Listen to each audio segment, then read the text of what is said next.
2025 চনত আমি জুবিনৰ দৰে মহান শিল্পী এগৰাকীক হেৰুৱালোঁ আৰু তেখেতৰ মৃত্যুৰ পিছত অসমত সৃষ্টি হোৱা পৰিৱেশ আৰু এক কঠিন পৰিৱেশৰ মাজত অসম আৰক্ষীয়ে 3 মাহৰ ভিতৰতে এই গোটেই ঘটনাৰ তদন্ত কৰি দাখিল কৰা অভিযোগনামা নিশ্চয় 2025 চনৰ এটা স্মৰণীয় ঘটনাৱলী হৈ ৰ'ব। ৰাইজৰ আবেগ আৰু ৰাইজৰ মৰমক সন্মান জনাই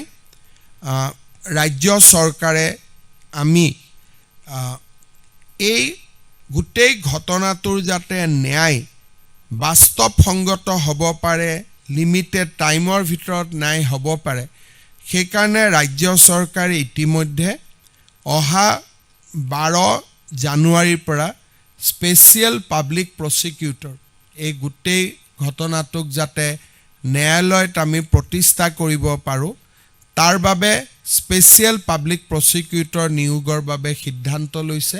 আপোনালোকক আমি গুৱাহাটীৰ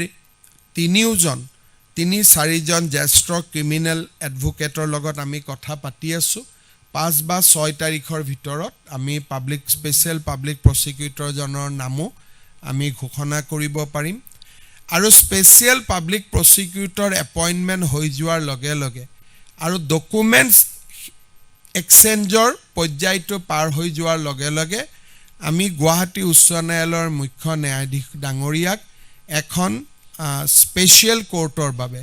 যোনে নেকি অকল এই গোচৰটোৰে বিচাৰ কৰিব তাৰ বাবেও আমি আবেদন জনাম।